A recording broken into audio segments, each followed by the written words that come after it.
This is the Earth Portal Defense Force requesting status update from Carrier. Carrier fleet reporting in from Deep Space Patrol. Everything shows all clear. We're returning back to Earth Portal. Wait, we're showing something odd on screen. Our sensors are... Oh, we can't figure it out. What? Oh my god! Sir, sensors are showing our entire carrier force has been wiped out, and 3 enemy vessels that we have never seen before have materialized, and they're heading directly for us. All your base are belong to us. All your base are belong to us.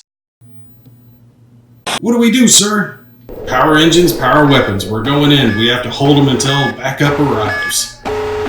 Hey guys, welcome back. It's your favorite Gimp with a Limp, and I hope you enjoyed my goofy little prelude that I got going on there. This, of course, is going to be Talon, which I have shown before, but I don't think I really filmed it that well to show what Talon is all about. But it's not just Talon. This is going to be Talon 1000. This actually released a few months back. I have not had a chance to get it to the table just yet, but it is the Solitaire version of Talon that got released. It had more than just Solitaire. It had a whole bunch of other extra vessels for each side. Of course, the Terrans and the Talons in it as well. So lots of cool stuff did get added to the game that I'm going to show you guys. Now, the big thing, though, is the Solitaire AI, which I have down over here. I'll show you guys more of them here in just a minute. But that's based around simplifying the ships in such a way that an AI flowchart system could basically pilot them. Because with this, there's a whole lot of choosing your power level and your speed and things of that nature. So it made it kind of hard to, solitaire. I mean, you could making decisions for both sides as best of your ability, but it didn't work all that well. But this is supposed to be a big improvement, so we're going to try this out here. I've come up with a goofy little scenario just to try it out.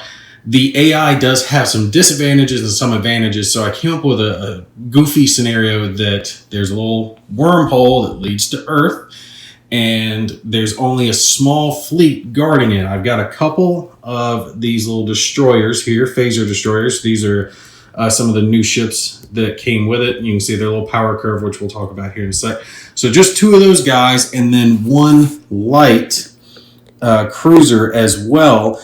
Has a little bit heavier armament, but nothing too major. So these ships are all lighter than the AI ships. They have 3 of them that are all the same. Cruiser level that has their new weapons, a couple of their new weapons, which we'll touch on here in a second. 1 heavy weapon. Of course, higher shields. But you see one of the things on there is their power level is consistent. It is actually printed onto the counter itself. It's never going to change. They're never going to have a power level, right? They represent kind of like the replicators in Space Empires, if you played that, because you can combine this game with Space Empires if you want to. But they don't have a power level. They just have a speed and a turning radius that you have to worry about. And then they have afterburners and brakes and stuff we'll get into here in a little bit. But all that is done to simplify their control, how the AI itself is going to work. So in our scenario, the AI came busting through in their little hyperspace, landed on top of the carrier fleet and destroyed it. And now they're moving in towards the portal because they're trying to get to Earth to farm it for resources. So my 2 destroyers and light cruiser here have to just hold back the AI fleet for a few rounds until a supporting ship can jump in and help them out.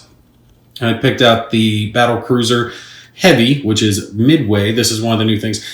Previously, they didn't have designations, but this does have designations. Was X is like expert or express or whatever it is. H for heavy, so improved versions of battle cruisers, battleships, destroyers. There's improved and then lighter versions of each. So this guy is going to join in, but not until later. I think I'm going to go round 4 with it. So these guys have to hold out until round 4 from the AI coming in. And like I said, this is not anything in your scenario booklet or anything like that. This is just a goofy thing that I came up with to have a little fun with a small amount. And I wanted to kind of put myself at a disadvantage with the ships that I had versus the AI to see how well the AI holds out.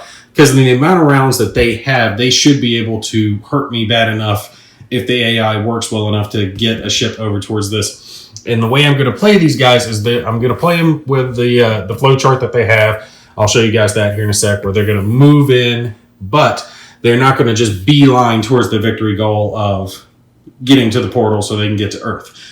If they destroy 2 ships of mine, then one of the remaining ships can head directly for the portal. So basically, they want to have numerical superiority.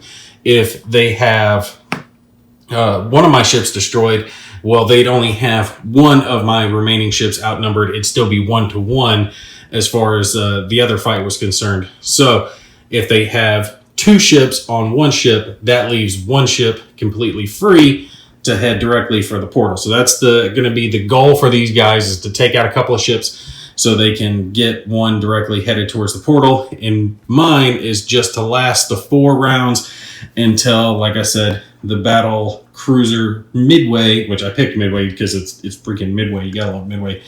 Can make it through the portal to back them up. Depending on how long it takes me to play through those 4 rounds will determine whether or not I continue playing when Midway shows up or not.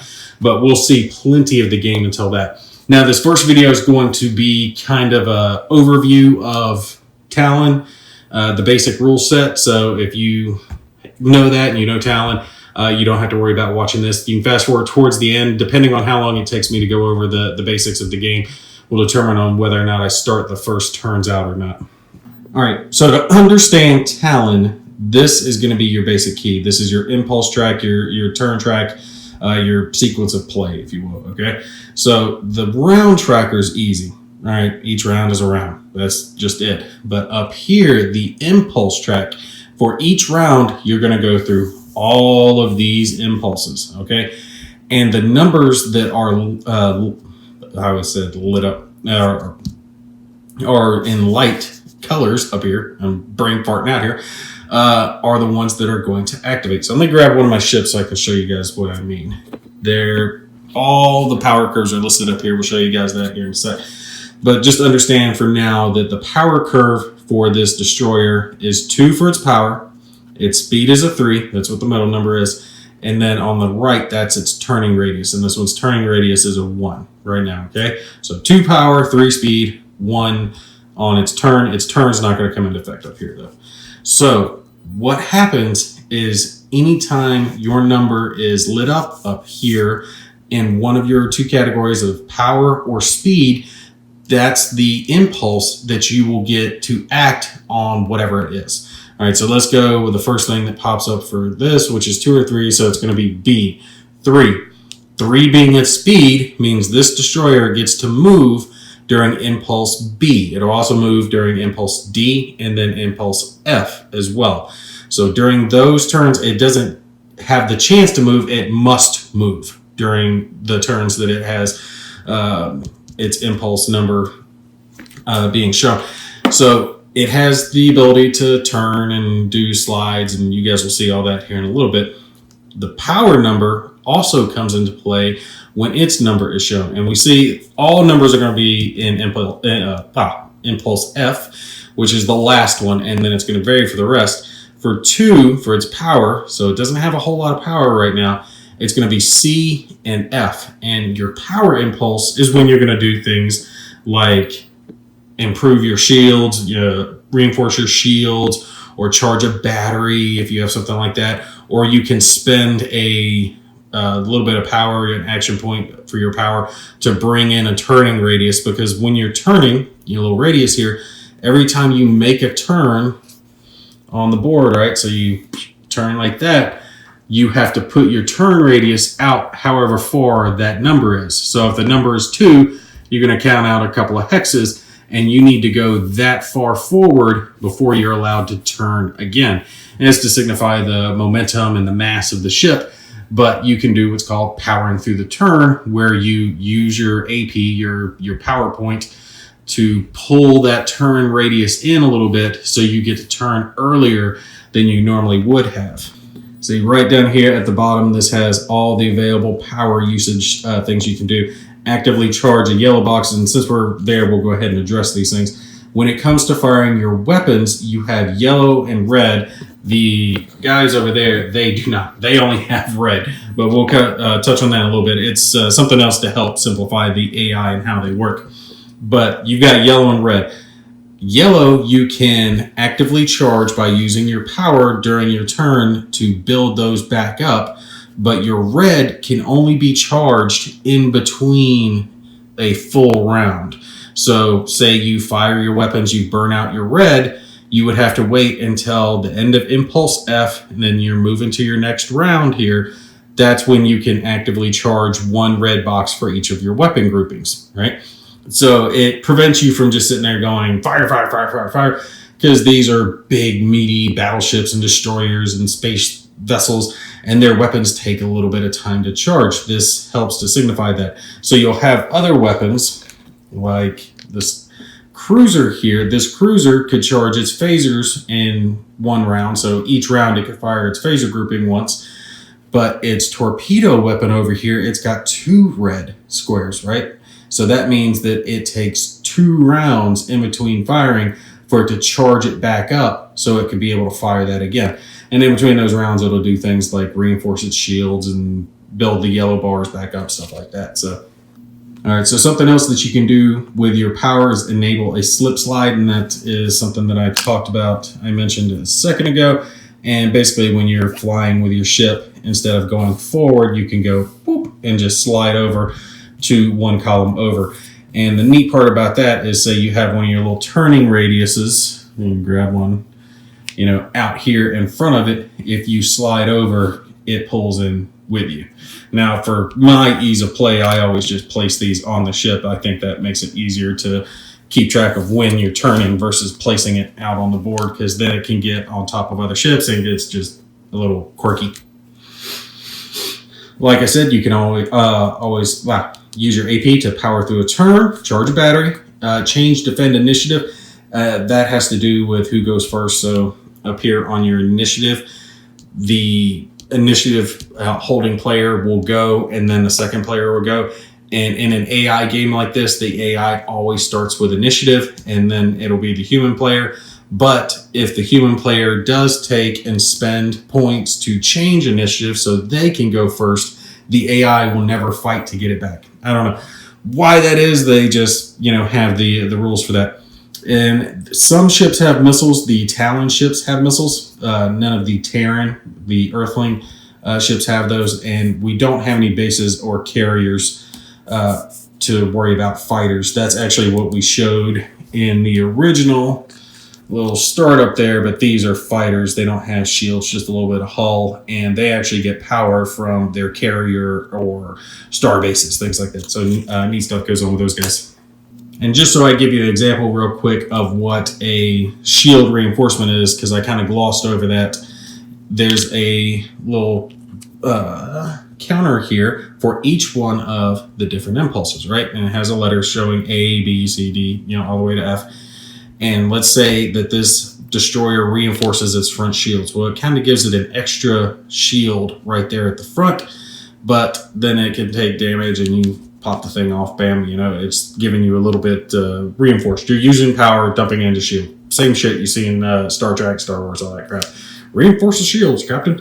All right, so you do that, but if it doesn't get shot off by the time that impulse comes back around, so say this is A, it's put on an A, we go all the way through this, we go on to the next round, and then at the beginning of A, that's when any of the shields that were put on there, they're going to be removed. So you always have to remove it. It'll only stay reinforced for one round.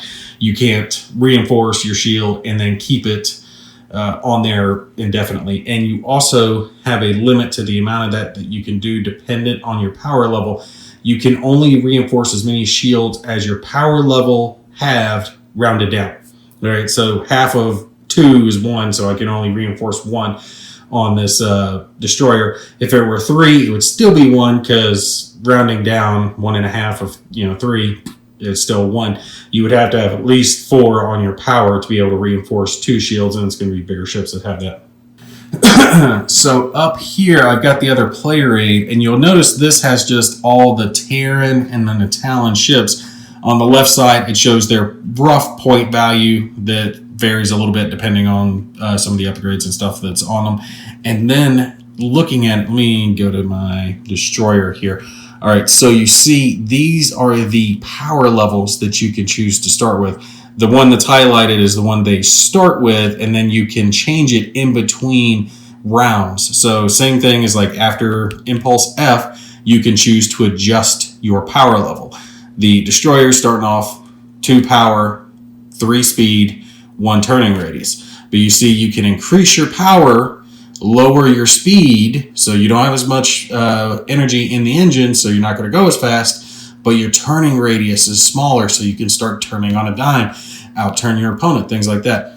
You can see the bigger ships, battleships, they have a lot bigger turning radiuses than the smaller ships. It's just the way it's going to work. The smaller the ship, the quicker they can turn and all that other good stuff. Over here on our little player aid shows us the weapons that we have. My ships only have phasers and antimatter torpedoes. And just for shits and giggles, I'm going to call this phaser and proton torpedoes because I love Star Trek. And just while I'm at it, I'm going to put this out there. Someone's going to hate me for it, but it is what it is. Picard is the best captain, but Voyager is the best Star Trek. All right? I know, I said it.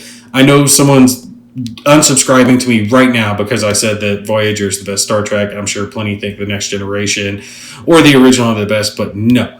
One ship lost in the Delta Quadrant, having to fight the Borg and species 1-4. Oh, crap, I always knew that and I forgot it, but all that other cool stuff. Voyager is the best. Still like Picard. Picard's, the man. Can't, go wrong with Picard. But Janeway and her crew, awesome sauce. But we see, looking at the weapons that I have here, you're going to roll a d6 to determine what damage they're going to do at what range. So the phasers obviously lose range or lose power at whatever, at a farther range. And depending on what you roll, the antimatter torpedo can possibly do a good amount of damage depending on the range. So if it hits, it's going to be 4 damage. That's a lot of damage. So no wave motion gun, unfortunately. That actually displaces enemy ships. The cool thing is, and this is something I haven't got to experience too much because just the way the games work for me with people I played with, missiles for the Talon, the other alien guys, they actually have counters that go on the board and they'll travel across, which you would kind of expect torpedoes to do that, but no, it's the missiles in this game that actually travel across the board and go after their enemy. One other thing that we need to address while we're talking over the basics of the game is the critical damage table down here. You'll roll on that when you do take critical damage, which is that bright orange symbol right there. Get zoomed in. You see, that's a critical damage, and it could potentially hurt your ship even worse. And also, while we're there, you see on the other hull, the -1, which means it's going to lose power. So if it had its hull knocked down into that -1, that 2 would get dropped down to a 1.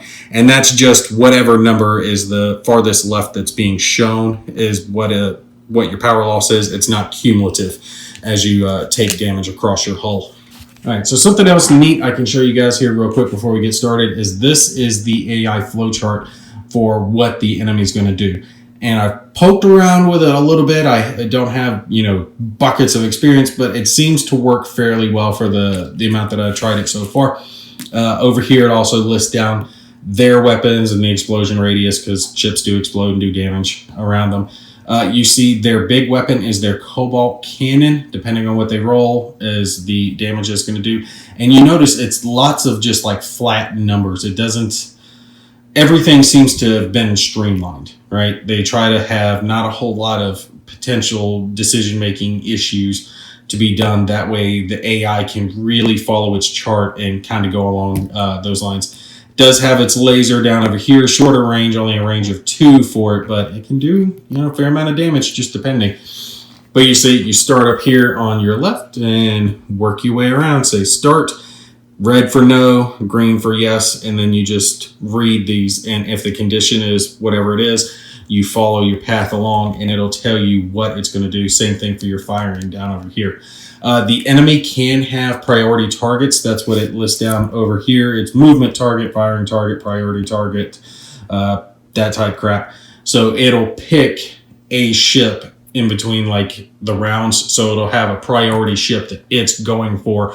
That way, when it's performing actions throughout the turn, you're not going to have, your ships kind of flying around it, and you can't really jank it by making one of your ships closer this impulse and then another ship closer that impulse. So it's just constantly flicking back and forth. But along those lines, something else they did to help the AI not have that issue is when you look real close at these, you see those tiny little white arrows next to the weapon groupings. You see there's one here to the left and one pointing up, and over on this phaser grouping, one to the right and pointing up. But all of their weapons have one left, right, and forward.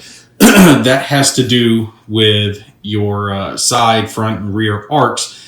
And to prevent the AI from being kind of janked around with, their weapon groupings can fire everywhere but rear. Okay, so your side arc is going to be these two here at the side, so these two hex sides, and then traveling out from there. Your front arc starts from this front hex and then goes out along that line, right?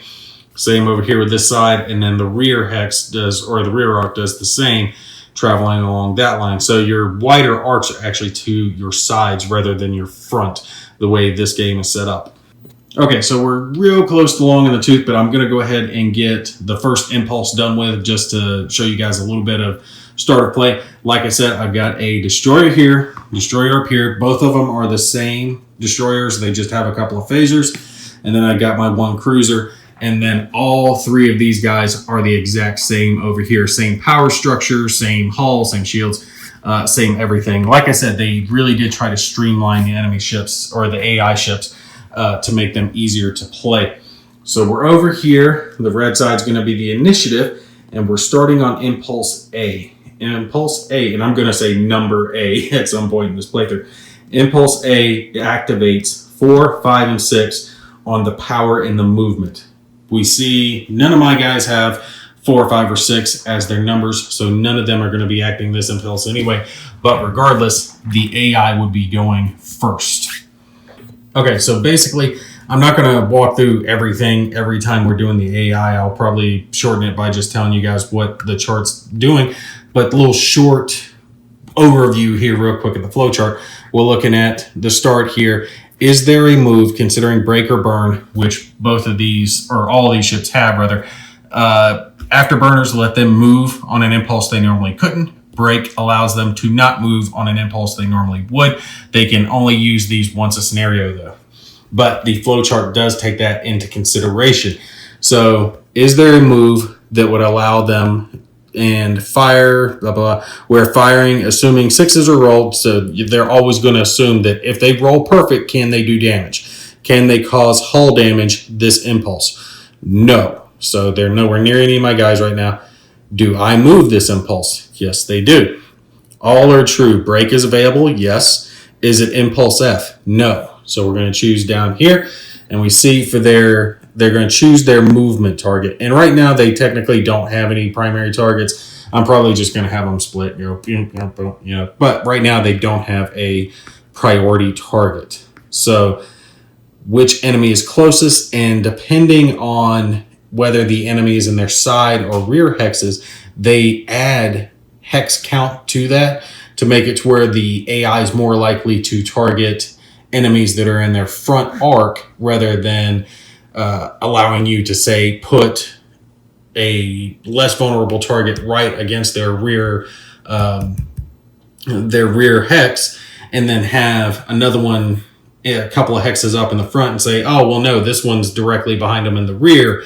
Well, this adds 5 if it's in that rear arc, so it's not going to count. The front one would have to be, 6 hexes away for that to be considered equal. So I kind of like that they did that.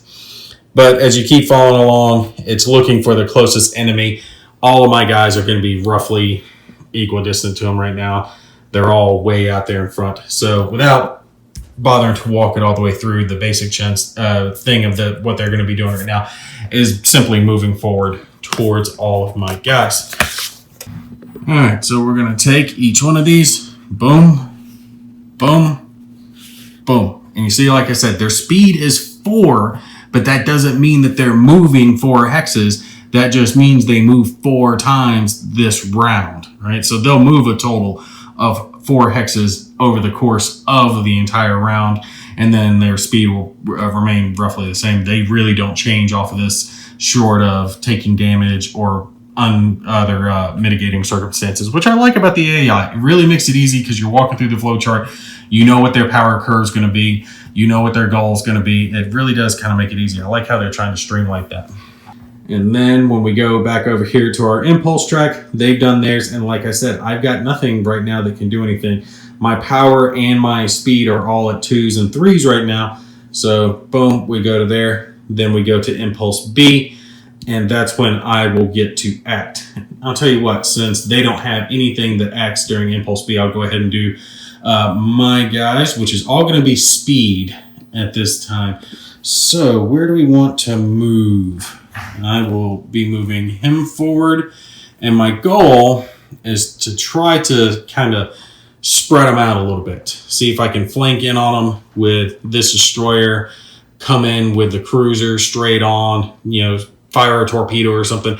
I really think my best bet is to try to focus fire one of their ships to do as much damage as I can. If I can take one of them out, that will really hold them back.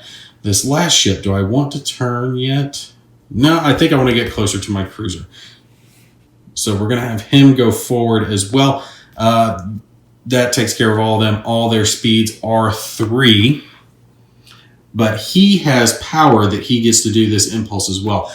These guys both have power levels of 2, so they don't get to do their power. They get to do power on the next impulse, but he does get to do power. So Captain, reinforce the shields. Since it is turn B, we're going to go ahead and do that. That way we're good. And yeah, because more than likely I'm going to take damage. I don't know if we're going to get close enough. Take damage in my front arc. I don't know if we're going to get close enough to do it this round, because I did kind of start them way off from the portal. But let's see if they go forward 3 hexes, they'll end up there. They'll end up there. No, we won't be actually getting up on each other until the next round. Yeah, I definitely need to go at least 4 rounds. But all right, I might actually move those guys up and just move straight into round 2. We'll have to see. But anyway, we're going to pause here at this point because we're roughly about half an hour, and we'll pick up with part 2 straight into it, and we'll see if my couple of small destroyers and my cruiser here can hold off the large enemy fleet. This is their little scouting cruiser fleet that is coming in to see if the Earth is worth taking. All right, that's going to be it for me. You guys take care. I'll catch you in the next one.